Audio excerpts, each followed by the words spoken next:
நேயர்கள் அனைவருக்கும் வணக்கம். நான் உங்க ஆர்ஜே விமல்குமார் பேசுறேன். நீங்கள் கேட்டுக்கொண்டிருப்பது ஆகாஷ்வாணி சென்னை FM ரெயின்போ 101.4. நேயர்களே, ரெயின்போ மேடையில நாம சந்திக்கக்கூடிய விருந்தினர் மாஸ்க் படத்தோட இயக்குனர் விகர்ணன். வணக்கம் சார். வணக்கம் விமல்.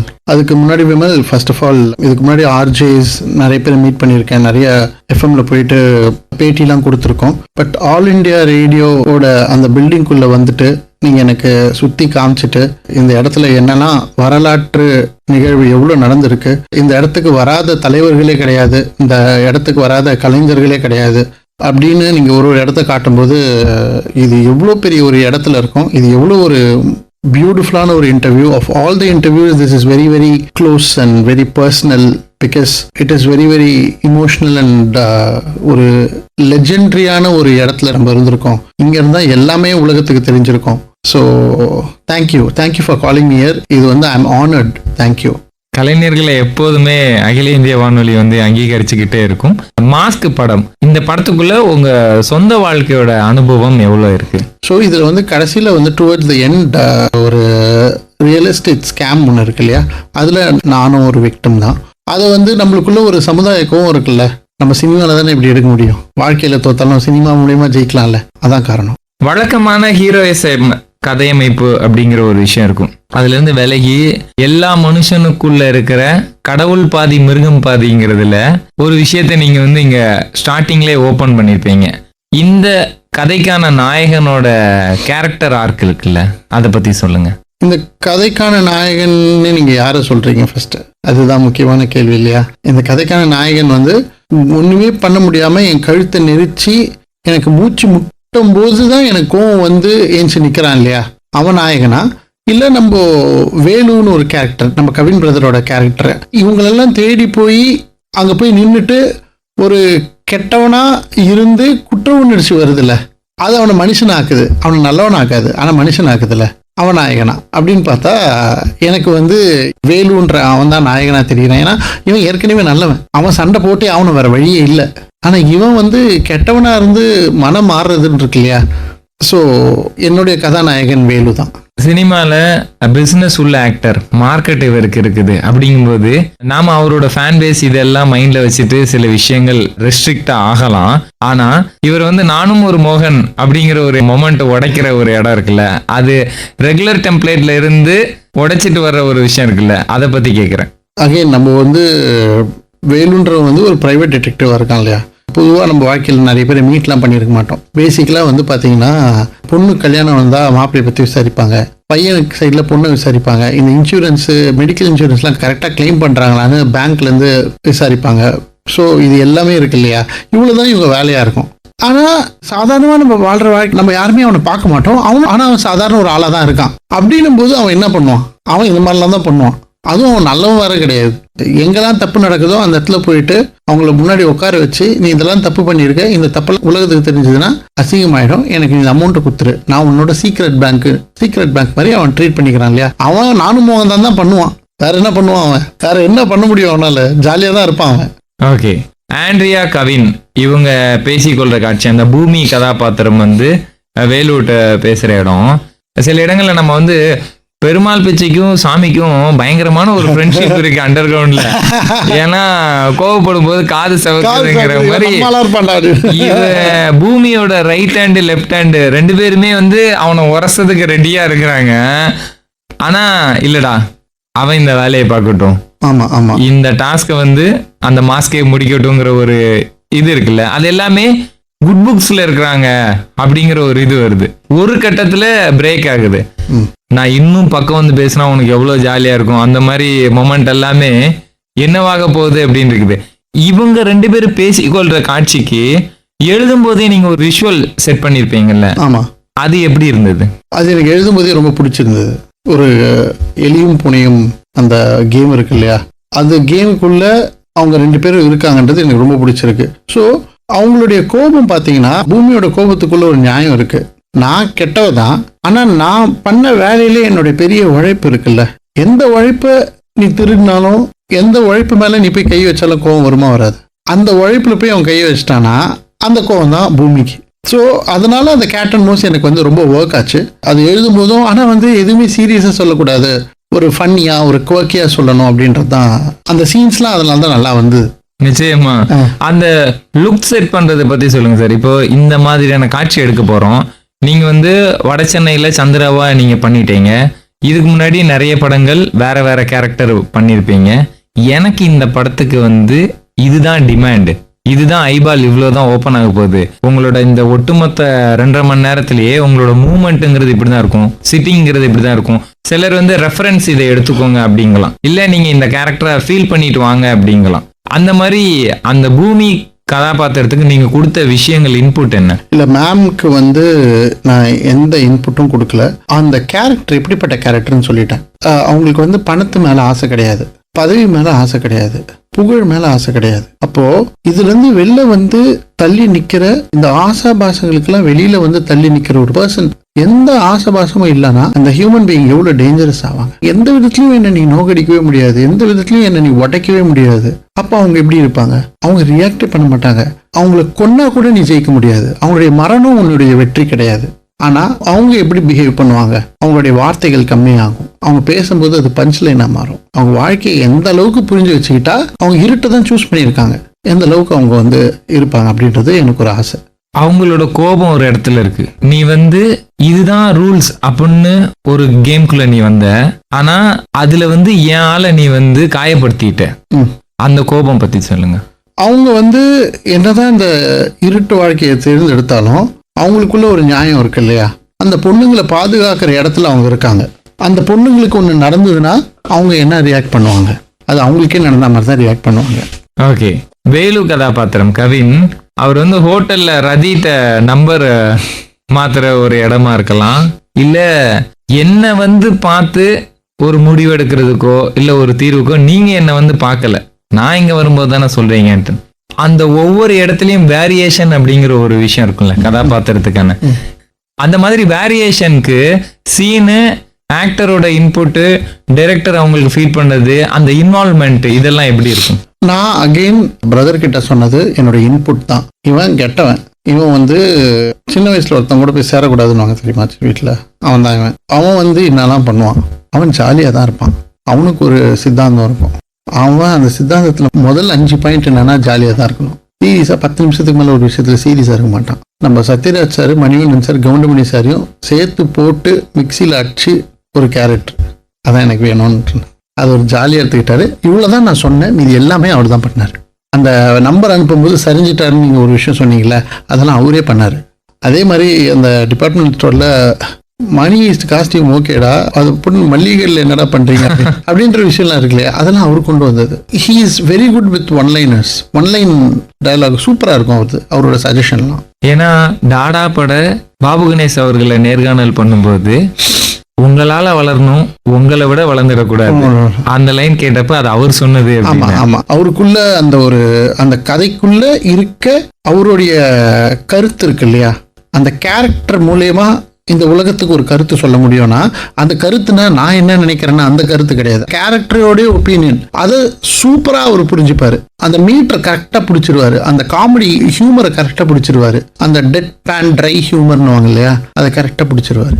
ஒரு இயக்குனர் நம்ம இந்த விஷயங்களை கவனிக்கும் போது, சார் எனக்கு இது வந்து ஓவர் த மீட்டர் போயிருது, இல்ல இது எனக்கு வந்து நான் நினைச்ச ஃபீலை விட பிலோ ஆவரேஜா போகுது அப்படிங்கிற விஷயங்கள் எப்படி நீங்க அவர்கிட்ட சொல்லுவீங்க? நேரா போய் சொல்லிடுவோம், அவ்வளவுதான். அதை அவர் புரிஞ்சுப்பாரு. நாங்க அதை பத்தி பேசுவோம், அடுத்தது எந்த மாதிரி பண்ணலான்னு இது பண்ணுவோம், அதை எடுத்துப்பாரு, அவ்வளவுதான். ரொம்ப சிம்பிளா, எதுவுமே இதுக்கு பின்னாடி இதெல்லாம் கிடையாது. நேரா போய் கண்ணுக்குள்ள இறங்கி சொல்லிட்டா போதும், நேர்மையா, வேற எதுவுமே தேவையில்லை. ஜென்ரலா உங்களோட விஷன்ல ஒரு ஆக்டர் எந்த மாதிரி மெட்டீரியலா உங்களுக்கு வரணும், உங்களுக்கு வர்றவங்க வந்து எப்படி இருக்கணும், அந்த நாலேஜ் இருந்து வர்றது போனஸா இல்ல ஆவரேஜா வர்றது பிளஸ் பாயிண்டா? நம்மளால கண்ட்ரோல் பண்ண முடியும்னு ஒரு விஷயம் இருக்கு, கண்ட்ரோல் பண்ண முடியாதுன்னு ஒரு விஷயம் இருக்கு. எனக்கு 2 பேருமே எனக்கு வேணும். நீங்க வந்தா மட்டும் போதும்னு இருக்கு இல்லையா, அவங்களும் கண்டிப்பா வேணும். ஆனா ஒரு ஆக்டர் எப்பவுமே ஒரு விஷயத்தை டிஸ்கஸ் பண்ணி அவங்களா ஒன்று நம்மளுக்கு கொடுத்துட்டாங்கன்னு வைங்களேன், என்னுடைய விஷுவல் ஒன்று இருக்கு, அதை விட பயங்கரமா அவங்க ஒன்று பண்ணிட்டாங்கன்னா. ஸோ ஒரு ரைட்டர் டைரக்டர் வந்து எப்பவுமே பயங்கர செல்ஃபிஷா இருக்கணும். அண்ட் நான் ஸ்பாட்டுக்கு வரும்போது பயங்கர ஓப்பனாக வருவேன். நான் இதுதான் சீனு, இதுதான் டயலாகு, இதுதான் பேசணும், இதுதான் கண்டென்ட் அப்படின்றவேன். அவங்க எனக்கு ஒன்று தருவாங்கல்ல, அதுக்கு வெயிட் பண்ணுவேன். இல்லை அவங்களால தர முடியலன்னா இதை வந்துட்டு நீங்கள் பண்ணுங்க போதும் அப்படின்ற முடிவை எடுக்கணும். So direction is taking a decision, who should do what அப்படின்ற டெசிஷன் தான் வந்து இட்ஸ் டைரக்ஷன் என்னை பொறுத்த வரைக்கும். இப்போ கவின் பிரதர் மாதிரிலாம் வந்து நான்லாம் எதுவுமே பண்ண மாட்டேன். இதுதான் மேட்ரு, இதுதான் கண்டென்ட், வாங்க ஜாலியாக ஏதாவது ஒன்று பண்ணலாம் அப்படியே நாங்கள் டிஸ்கஸ் பண்ணி அடிச்சு தூக்கிட்டு போயிட்டே இருப்போம். ஸோ அந்த ஸ்பேஸ் நம்ம கிரியேட் பண்ணி கொடுத்துடணும். நம்ம கொடுக்க முடியாது யாருக்கும் ஸ்பேஸை கிரியேட் தான் பண்ண முடியும். கலையில நான் எதை வாங்க போறேன்னு தெரிஞ்சுக்கிறது ஒரு கலைன்னு ஒண்ணு இருக்குது. அந்த இதுக்குள்ள நீங்க வந்து ரொம்ப திடமான பிறகுதான் ஒரு பவுண்டு ஸ்கிரிப்டும் மேக்கிங்க்கு வந்து உள்ள இறங்குறதும். உங்களோட அந்த உள்ளுக்குள்ள ஒண்ணு கிடைச்ச ஒரு நம்பிக்கை தானே வெளியில மாஸ்க்குங்கிறத மூலமா நான் உங்களை சந்திக்கிறேன். அந்த பக்குவம், டூஸ் அண்ட் டோன்ட்ஸை நீங்க கட் சொல்லி ஃபில்டர் பண்ற ஒரு இடம் இருக்குல்ல, அதை எப்படி உங்களுக்குள்ள அது ப்ராசஸ் ஆனீங்க? எழுதும்போதே நம்மளுக்கு தெரிஞ்சிடும். இல்ல மேக்கிங்ல ஏடி எக்ஸ்பீரியன்ஸ் அப்படிங்கிற ஒரு விஷயம் இல்லை. எனக்கு ஏடி எக்ஸ்பீரியன்ஸ் இல்லை, அதான் அதனால கேட்குறேன். எனக்கு ஆனால் ஆட் ஃபிலிம்ஸ் எடுத்திருக்கேன். ஆனால் அது வந்து படம் எடுக்கிறதுக்கும் அதுக்கும் அது ரொம்ப பெரிய இது. அது ஒரு நிமிஷம் கூட கிடையாது, 30 செகண்ட். இது 2.5 மணி நேரம் 2 மணி நேரம். இப்போ அது நம்ம பார்த்து வந்த சினிமா தானே. நம்ம இது வரைக்கும் எவ்வளோ நல்ல படங்கள் பார்த்துருக்கோம், எவ்வளோ ரசிச்சிருக்கோம். நம்மளுக்கு ஒரு பீட் என்னன்னு தெரியணும், நம்மளுக்கு எந்த இடத்துல மொமெண்ட்டை பிடிச்சிருக்காங்க அப்படின்னு தெரியணும், மியூசிக் எந்த அளவுக்கு முக்கியன்றது புரியணும். இதெல்லாம் வந்து எனக்கு தெரிஞ்சு இப்போ நீங்கள் கிரியேட்டிவிட்டி சொன்னீங்க இல்லையா விமல், என்னை பொறுத்த வரைக்கும் எல்லாருமே கிரியேட்டிவ் தான் இந்த உலகத்தில்.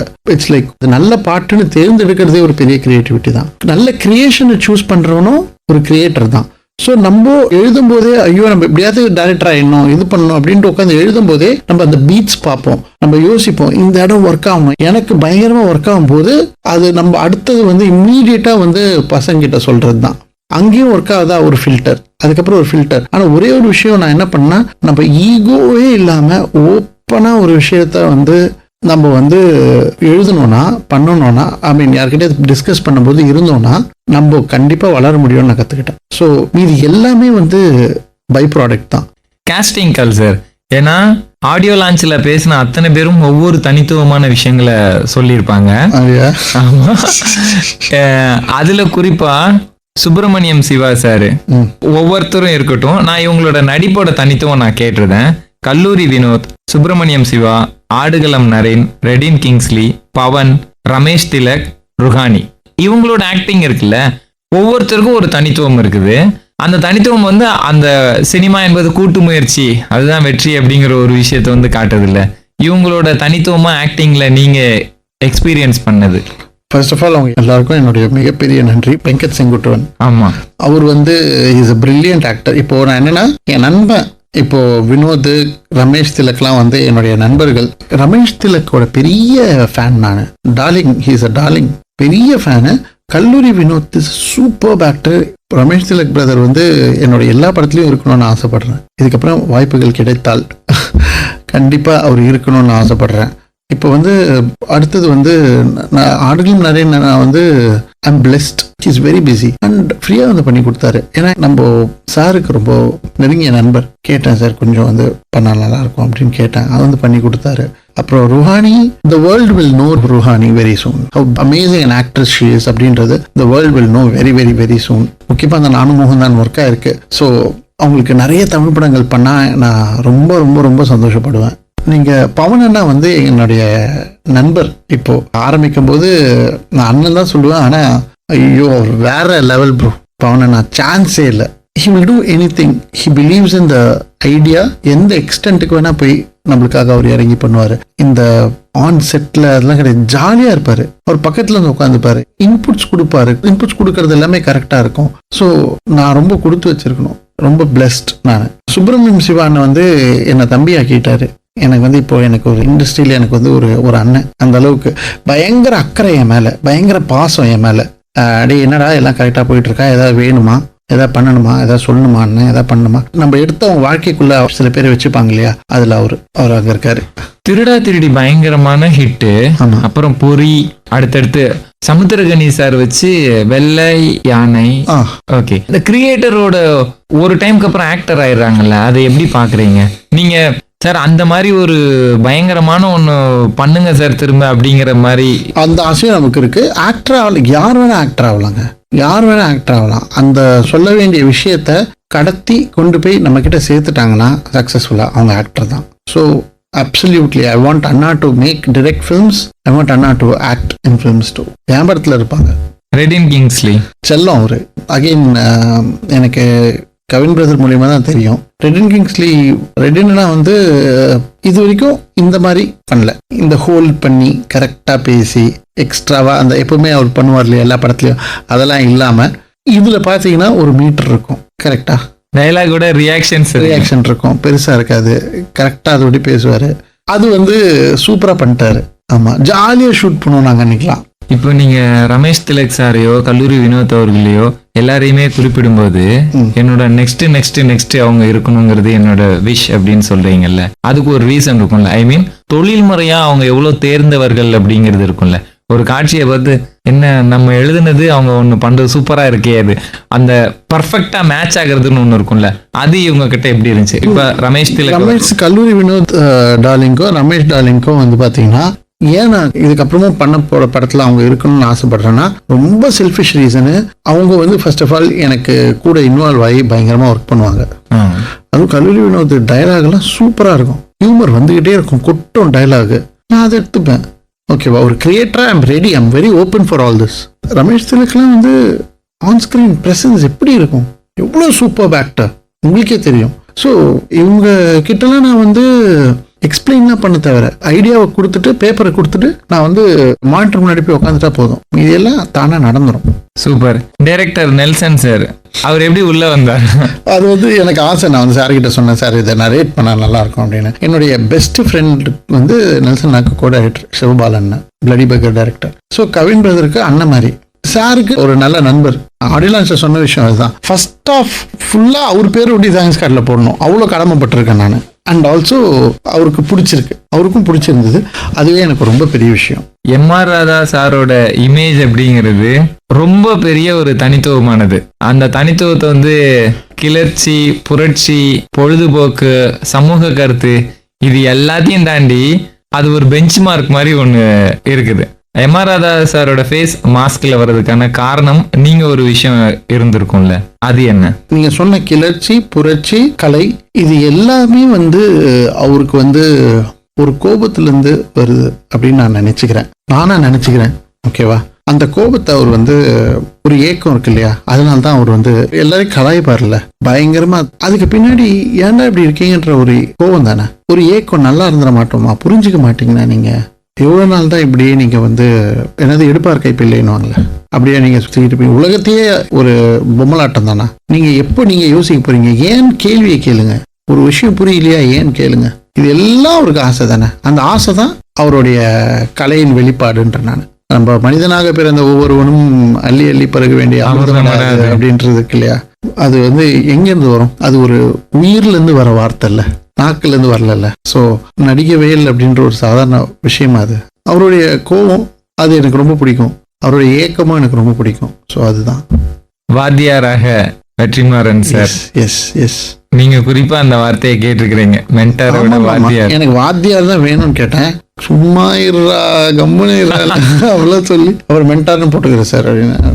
இல்லை அவர் வேணாம், பேரே வேணான்ட்டாரு. அந்த மாதிரி ஒருத்தரோட கூட உட்காந்து பேசி ஒரு படத்தை உருவாக்குறதுக்கான அந்த ஒரு ஐடியாஸை கொடுத்து நம்மள ஒரு இடத்துல கூப்பிட்டு வந்து நிக்க வச்சிருக்காங்கல்ல. He is an awesome person. He is a great man. அவரோட படங்களோட கூஸ்பம்பான விஷயங்களை எல்லாத்தையும் நான் வச்சிருக்காங்க. இந்த படத்துலயே இருக்கீங்க, பொல்லாத ஒரு நரேட்டிவ்க்குள்ளதாங்க இந்த கதை இருக்கும். இந்த படத்தோட நரேட்டிவ் பொல்லாத நரேட்டிவ்க்குள்ளதான் இருக்கும். நம்ம படத்தை விட அவர்கிட்ட நான் கேள்வி கேட்டு அவரு கூட நடிக்கும் போது எப்படி இருந்தது, நீங்க அசிஸ்டண்டா இது பண்ண பாலுமேந்திரா சாரோட இருந்தபோது இருந்தது, ராஜா சாரோட நீங்க ஒர்க் பண்ண எப்படி இருந்தது, ரேமன் சாரோட ஒர்க் பண்ண எப்படி இருந்தது, காதல் வைரஸ் பண்ணார் அசோசியேட்டா இருந்தார் கதிர் சாரோட, எல்லாம் எவ்வளவு கேள்வி, சினிமா கேள்வி எவ்வளவு கேட்பேன். நான் கேட்டே இருப்பேன், சும்மா எதையாவது ஒண்ணு கேட்டுனே இருப்பேன். அவரு அதை பதில் சொல்லிட்டே இருப்பாரு, கோச்சிக்கவே மாட்டார். ஜாலி, அவரும் பயங்கர ஜாலியான கேரக்டருங்க. ஆல் தீஸ் திங்ஸ் அப்படி அசால்ட்டா ஒரு நாளைக்கு போனா ஒரு 5 நல்ல விஷயம் கிடைக்கும். ஸோ அதை எடுத்துட்டு அப்படியே அள்ளி தூக்கி போட்டுன்னு அப்படியே கிளம்பி போயிட வேண்டியதுதான், ஜாலியா இருக்கும். SJ. Suriya sir, Gautham Vasudev Menon sir, Selvaraghavan sir படங்கள்ல இயக்குனரோட உடல் மொழி வந்து நிறைய கதாபாத்திரங்கள்ல வெளிப்படும். நீங்க ஒரு படம் முதல்ல நம்ம ஃபர்ஸ்ட் ப்ராஜெக்ட் அப்படிங்கும்போது இதுல யாராருக்கு நம்ம அதிகமான விஷயங்கள் சொல்ல வேண்டியது இருக்கு. இப்போ பவன் சாரோட அரசியல்வாதி குணாதிசயம்ங்கிறது அதுக்குன்னு ஒரு டைப் இருக்கும். ஆடுகளம் நரேன் சார் அந்த கோர்ட்டு முன்னாடி இருந்து பேசுற ஒரு இடம் இருக்கு, இதுக்குன்னு ஒரு தன்மை இருக்கும். பூமிக்குன்னு ஒரு தன்மை இருக்கும், வேலுக்குன்னு ஒரு தன்மை இருக்கும். இதுல எதெல்லாம் நம்ம சொல்லணும், எதெல்லாம் அவங்கள்ட்ட இருந்து இயல்பா வெளிப்படுமோ அதை வாங்கிக்கலாம் அப்படிங்கிற ஒரு பிரிச்சு வச்சுக்கிறதுன்னு ஒரு விஷயம் இருக்கும் இல்லையா. அதை இதுல நீங்க எழுதிட்டு மேக்கிங் உள்ள போகும்போது எப்படி மைண்ட்ல இருந்தது? எதுவுமே மைண்ட்ல எழுதிட்டு போய் கொடுத்துட்டா அது அவங்களே நடிச்சிட்டாங்க. அவ்வளவுதான் அவங்க புரிஞ்சுக்கிட்டாங்க கதாபாத்திரத்தை. ஸோ நடிக்கிறதுக்கு முன்னாடி என்கிட்ட எல்லாரும் கேள்வியாக கேட்டாங்க, கேள்விகள் நிறைய கேட்டாங்க. அந்த கேள்விக்கு நான் கரெக்டாக பதில் சொன்னேன்னு நான் நினைக்கிறேன். அதோட வெளிப்பாடு தான் நீங்கள் பார்த்தீங்க. நான் எதையுமே நான் சொல்லலை, அவங்கள தான் பண்ணாங்க எல்லாத்தையும். அம்மாட்ட வந்து ஒரு ஹியூமர் உண்டு, மேபி அது என்கிட்ட இருக்கலாம் அப்படின்னு சொன்ன ஒரு இடம். இந்த ஸ்கிரிப்டில் ஹியூமர் அவ்வளோ தூரம் ட்ராவல் ஆகிட்டே வந்திருக்கும், கிளைமேக்ஸ் போர்ஷன் தவிர. அந்த ஹியூமர் உங்களுக்குள்ள வந்தது எப்படி? ஸ்கிரிப்டுக்குள்ள நீங்க அதை அனுமதிச்சது எப்படி? அம்மா எல்லாத்தையும் சேர்த்து சொல்லுங்க. ஹியூமர் தான் என்ன அனுமதிச்சது, நான் ஹியூமரை அனுமதிக்கல. மிடில் கிளாஸ் ஃபேமிலி எல்லாருக்குமே வந்து இன்னைக்கு வரைக்கும் சர்வைவ் ஆகிறோம்னா ஒரு நாளைக்கு ஒரு 10 தடவையாவது சிரிக்கிறதுனால தான் சர்வே ஆகிறோம். அதுவும் நம்மளை பற்றியே நம்மளை காமெடி பண்ணிக்கிறதுனால தான் நம்ம சர்வே ஆகிறோம். அது எங்கள் வீட்டில் நிறைய இருக்குது. ஜாலியாக இருப்போம். நாங்கள் இந்த 15 வருஷம் எங்களுக்கு நாங்கள் சொந்த வீட்டில் இல்லை, ரெண்டட் ஹவுஸில் தான் இருக்கோம். ஆனால் நாங்கள் வந்து ஜாலியாக இருப்போம். ரொம்ப ஹாப்பி ஃபேமிலி, நல்ல வளர்ப்பு. நான் ஒழுங்காக வளரல, நான் உருப்பிடலன்றது வேற. அவங்க என்ன நல்லா வளர்த்தாங்க, நல்ல சினிமா காமிச்சாங்க. சின்ன வயசுலேயே இளையராஜா சாரை காமிச்சாங்க, சின்ன வயசுலேயே மகேந்திரன் சாரை காமிச்சாங்க, பாலு மகேந்திராவை காமிச்சாங்க. நிறைய படிப்பாங்க. ஸோ நிறைய படிக்கும்போது அவங்க பார்க்குற உலகம் வந்து அவங்களுக்கு வேற மாதிரியா புரியும் போது அந்த உலகத்தில் இருக்க விஷயங்கள் அவங்களுக்கு சிரிப்பாக தெரியும் போது அந்த சிரிப்பை எங்ககிட்ட பகிர்ந்துக்கிறாங்க. அதை பகிர்ந்துக்கும் போது நாங்கள் அந்த ஒரு இன்ஃபர்மேஷனை வச்சுக்கிட்டு நான் ஒரு உலகத்தை பார்க்குறேன்ல. ஸோ எல்லாருமே ஏன்னு கேள்வி கேட்டவங்க தான் எல்லாரையும் வந்து உலகத்தை வேற விதமாக பார்க்கறதுனால தானே, ஒரு பகுத்தறிவோடு பார்க்கறதுனால அதில் இருக்க நம்ம கலைஞருக்கு இல்லாத ஹியூமர் சென்ஸா. ஸோ இது தமிழ்நாட்டில் எல்லாருக்குமே ஹியூமர் இருக்குங்க. இது எங்கள் வீட்டில் இல்லை, உங்கள் வீட்டில் இருக்குது. நீங்கள் வரும்போதே நீங்கள் ஜாலியாக பேசிட்டு வந்தீங்க. உங்ககிட்ட ஒரு அழகான ஒரு ஹியூமர் சென்ஸ் இருக்குது. அந்த இடத்துல ஃபோட்டோ எடுக்கும்போது நீங்கள் ஒரு அழகாக ஒரு விஷயம் சொன்னீங்க. ஸோ உங்கள் வீட்டில் இருக்க அதே நகைச்சுவை எங்கள் வீட்லேயும் இருக்குது, அது என் படத்துலையும் இருக்குது. சூப்பர். மூவியை பற்றி பேசிட்டோம். இயக்குனர் அல்லாத விகர்ணன் அசோக் இருக்கிறாருல்ல, பப்ளிசிட்டி டிசைனர், ஆமாங்க, காலேஜ் ஸ்கூலு அப்படியே பேக் போகிறோம். அந்த பப்ளிசிட்டி டிசைனர், அந்த employee work, Vijay Sethupathi sir ஆஃபீஸ்க்கு வந்து நீங்கள் உள்ளே போயிட்டு வெளில வந்த மொமெண்ட் நீங்கள் தான் ஓப்பன் பண்ணீங்க. அது வரைக்கும் சொல்லுங்கள், ஸ்கூல் டு பப்ளிசிட்டி டிசைனர். நான் வந்து ஒழுங்காக படிக்கலைங்க. ஆனால் நான் ஐ திங்க் அதை தாண்டி நான் வந்து கல்விக்கும் அறிவுக்கும் சம்மந்தமே இல்லைன்றதை புரிஞ்சுக்கிட்டேன். அறிவு வேற, கல்வி வேற. கல்வி மூலியமா அறிவு வளர்றதுக்கு வாய்ப்பு இருக்கு, அந்த வாய்ப்பை நான் இழந்துட்டேன். உலகத்தை பார்த்து நம்ம அடிபட்டு வெளில வந்து நொந்து நூடுல்ஸ் ஆகி ஒரு வாழ்க்கையை கற்றுக்கிட்டு வந்தோம் இல்லையா, அந்த அறிவு தான் எனக்கு இருக்கு. நல்ல நண்பர்கள் இருக்காங்க, சூப்பர் ஃப்ரெண்ட்ஸ். என் ஃப்ரெண்ட்ஸ் தான் எனக்கு எல்லாமே. எனக்கு ஷார்ட் ஃபிலிமில் காசு கொடுத்து போட்டு சரி மச்சான் ஏதோ பண்ணுறேன்ற போய் பண்ணிட்டு வர அப்படின்ட்டு இது பண்ணிட்டு தட்டி கொடுத்துட்டு சரி மச்சான் எங்கே போய் கதை ஹைதராபாத்தில் போய் யாருக்கா கதை சொல்ல போறியா, சரி ஃப்ளைட்டில் போயிட்டு அப்படின்னு டக்குன்னு காசு போட்டு விட்றது, ஃப்ளைட் டிக்கெட் புக் பண்ணுறது, இது பண்ணுறது. என்னோட நண்பர்கள் திடீர்னு பார்த்தா ஒரு 4000 ரூபா 3000 ரூபா அக்கௌண்ட்டில் இருக்கும். என்கிட்ட இவ்வளோ தான் இருக்குது, இது பண்ணி அது போயிட்டு வா, இது செலவுக்கு வச்சு. ஸோ அதுக்கப்புறம் தான் நான் வந்து இல்லை வேணாம், நம்ம ஒரு கம்பெனி ஆரம்பிப்போம், நம்மளுக்கு பேச தெரியும், அட்வர்டைசிங் ஏஜென்சி ஆரம்பிப்போம், மார்க்கெட்டிங் ஏஜென்சி ஆரம்பிப்போம் அப்படின்ட்டு. ஸோ நான் பேசிக்கலாக it is a proper advertising agency and we were into digital marketing, social media, இது எல்லாமே பண்ணோம். கார்பரேட் கிளைண்ட்ஸ் மேஜராக டீல் பண்ணோம். அது இல்லாமல் 43 படத்துக்கு பப்ளிசிட்டி டிசைனிங் பண்ணோம். அந்த பப்ளிசிட்டி டிசைனிங் ஏன் பண்ணேன்னா நான் சினிமாக்குள்ளே வந்து டைரக்டர் ஆகணும்னு பண்ணேன். எனக்கு அசிஸ்டன்ட் டைரக்டராக ஒர்க் பண்ணுறதுக்கு எனக்கு விருப்பம் இல்லை. அது ரொம்ப பெரிய விஷயம், ரொம்ப தப்பான விஷயம். ஆனால் எனக்கு பர்சனலாக விருப்பம் இல்லை. என்னால் வந்து நான் வந்து முதலாளி ஆனதுக்கப்புறம் அந்த முதலாளி புத்தி வந்துருச்சு. ஸோ அது ரொம்ப பெரிய தப்பு. ஆனாலும் வந்து நான் ஒரு மாதிரி ஷார்ட் ஃபிலிம்லாம் எடுத்து அப்படியே ஒரு மாதிரி தேய்ச்சி எடுத்துன்னு வந்துட்டேன். நல்ல வேளை சார் படிச்சுட்டாரு ஸ்கிரிப்டை, ஓகேவா. ஸோ எல்லாருக்கும் என்ன ஸ்ட்ரகிளோ அந்த ஸ்ட்ரகிள் தான், புதுசாலாம் எதுவும் கிடையாது. ஆனால் வந்து இந்த 43 படம் நான் பப்ளிசிட்டி டிசைன் பண்ணது தான் எனக்கு சினிமாக்குள்ளே நான் போட்டுக்கிட்ட அந்த ஒரு டிக்கெட். அங்கே தான் நான் டிக்கெட் வாங்கினேன். 3 தான் என்னோட ஃபர்ஸ்ட் படம். சூப்பர். நீங்கள் 3ன்னு அந்த டிசைன் பார்க்கறது தான் நாங்கள் ஃபர்ஸ்ட் படம். அது நம்ம தனுஷ் சார் வந்து முதல்ல சினிமாக்குள்ளே சார் தான் பார்த்துட்டு டிசைன் நல்லா இருக்குன்னு சொல்லி சரி வாங்க அப்படின்னு எனக்கு ஒரு 3 படம் 4 படம் அதுக்கப்புறம் எனக்கு எஸ்கே ப்ரோ வந்து அவரும் வந்து எனக்கு வந்து மெரினா எனக்கு சொல்லி விட்டாரு. ஆனா வந்து ஏதோ ஒன்று பண்றானுங்க பசங்க, வா நான் உனக்கு சொல்றேன், அங்க போய் பாரு அங்க போய் பாரு அப்படின்னு சொல்லி அப்படியே மூவ் பண்ணி 43 டைரக்டர் தெரியும், 41 ப்ரொடியூசர் தெரியும். அப்படியே நாங்களும் படம் பண்றதே நல்லா தாண்டா போயிட்டு இருக்கு, டிசைன் ஏன்டா பண்ணு. ஸோ கிடையாது, டிசைன் என்னுடைய ஐடியா கிடையாது. டிசைன் வந்து ஒரு பாதை. பார்க்க ஆரம்பிச்சதுக்கப்புறம் டே என்னடா பண்ற, எடுத்து எழுத ஆரம்பி, போய் ஷூட் பண்ணி ஏதாவது பண்ணு அப்படின்னு மொக்கையா 4 ஷார்ட் ஃபிலிம் எடுத்து நம்மளே வந்து டே வேணாண்டா இது தப்புடா போயிடுறா 9 to 6 வேலைக்கு போடா அப்படின்னு திருப்பி நான் கற்றுக்கிட்டு ஒரு ஷார்ட் ஃபிலிம் எடுத்து I won an award first prize பாங்க. அப்போதான் நம்மளுக்கு ஒரு வேலிடேஷன் வந்தது, சரிடா நீ கரெக்டான தொழில் தான் தேர்ந்தெடுத்திருக்க, உன்னால ஷூட் பண்ண முடியுது, உன்னால மொமெண்ட்டை பிடிக்க முடியுது, உனக்கு ஹியூமர் வருது, அது மேலேயே டிராவல் பண்ணி போயிடு அப்படின்ட்டு அப்படியே அடிச்சு தேய்ச்சி எடுத்துன்னு வந்தாச்சுங்க. எல்லாருமே ஜெனரலா சொல்லுவாங்க, நான் வந்து இப்போ மிடில் கிளாஸ் பெஞ்ச், ஓகேவா, மிடில் பெஞ்ச். அப்படியா? நான்லாம் வந்து லாஸ்ட் பெஞ்சில் கடைசி செவுத்துல ஒட்டிக்கிட்டு இருப்பாங்க. அதான் இப்ப என்னன்னா மிடில் பெஞ்சா இருக்கிற நாங்க மேம் எழுதுற எல்லா நோட்ஸும் எழுதுறோம், எல்லா செமஸ்டரும் ஒரு எஸ் கிரேடு இல்லைன்னாலும் ஏதோ சி கிரேட்ல பாஸ் ஆகி ஏதோ வந்துடுறோம். ஆனா லாஸ்ட் பெஞ்சில் இருக்கிறீங்க, ஒரு எந்த இடத்துல டிரான்ஸ்ஃபர்மேஷன் ஆகுறீங்கன்னு தெரியல. இப்போ உங்ககிட்ட அசோசியேட் டைரக்டராகவும் ஏடியாவும் மிடில் பெஞ்சர்ஸ் வந்து வருவாங்க. நீங்க அந்த கன்வெர்ட் ஆகுற ஒரு இடம் இருக்குல்ல, அதுதான் கோல்டன் எராங்கிற மாதிரி. ஆமா, ஏன்னா நான் வந்து எக்ஸாம் இந்த மாதிரினாலும் ஆடியோ லான்ச்லயே அதிகமா இங்கிலீஷ் பேசுனது நீங்க. ஓகே, உங்க மென்டார்ஸ் எல்லாம் கீழே இருந்தாங்க. இருங்க வர்றேன், அத நான் மட்டும் மென்ஷன் பண்ணல, நான் முழு ஆடியோ லான்ச். ஓகே, இப்ப என்னன்னா நான் வந்து பெரிய ரெஸ்பான்சிபிள் பர்சனா இல்லாத இருந்தாலும், கெட்ட பையன் சார் காலியா சொன்னாலும், ஒரு பவுண்டு ஸ்கிரிப்டை ஆண்ட்ரியா மேம் படிச்சு வெற்றிமாறன் சாருக்கு மெயில் பண்ணி, அவர் ஏதோ ஒரு டனல்ல 200 கிலோமீட்டர் டிராவல் ஆகும்போது அவர் அதை படிச்சு ரெடி ஆகுது இல்ல.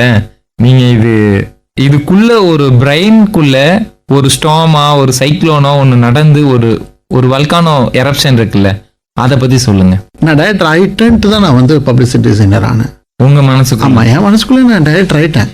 நான் சினிமாக்குள்ள வரும்போதே நான் தாண்டா டைரக்டர் அப்படின்ற மாதிரி ஆயிட்டேன். ஆனா அந்த டைரக்டர் நான் அப்படியே நர்ச்சர் பண்ணிட்டு இருந்தேன். அப்படியே அவனை நான் கொஞ்சம் கொஞ்சமா பண்ணிட்டு இருந்தேன். இன்னும் நிறைய பண்ண வேண்டியது இருக்கு, இன்னும் நான் ஆரம்பிக்கவே இல்லை. ஆனா நான் டைரக்டர் ஆயிட்டேன். வெற்றிமாறன் சார் ஃபில்ம் மேக்கர், நான் டைரக்டர், இதான் வித்தியாசம். நான் ஃபில்ம் மேக்கர் ஆகணும்னு ஆசைப்படுறேன், அவ்வளவுதான். ரெண்டுத்துக்கும் ரொம்ப பெரிய வித்தியாசம் இருக்கு இல்லையா? ஸோ டைரக்டர் ஆயிட்டு இருக்கேன். நான் மண்டைக்குள்ள நான் ஆயிட்டேன், இங்க ஆயிட்டு இருக்கேன் வெளி உலகத்துக்கு. ஆமா, சூப்பர். முதல் நாள் உங்ககிட்ட உரையாடியதுல இருந்து இப்போ வரைக்குமே நீங்க உங்களை எப்படி ஹாப்பியா வச்சுக்கிட்டீங்க அப்படிங்கிறது புரியுது. அனுபவம், பக்குவம், படிப்பினை, பயிற்சி எல்லாமே உங்களை இது பண்ணும். நீங்க லைஃப்ல எங்கேயுமே டல்லா இருந்தது இல்லையா?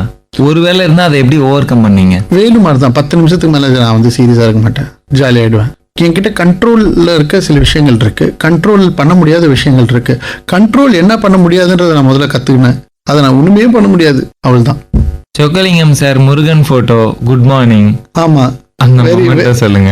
அவர் வந்து காலங்காத்தால ஏஞ்சி ஒரு 3:45 குரு பயிற்சின்னு வாங்க ஏதோ சொல்லுவாங்கல்ல, அந்த டைம்ல கோயிலுக்கு போயிட்டு எனக்கு தினம் காலைல 2 முருகன் போட்டோ அனுப்புவாரு.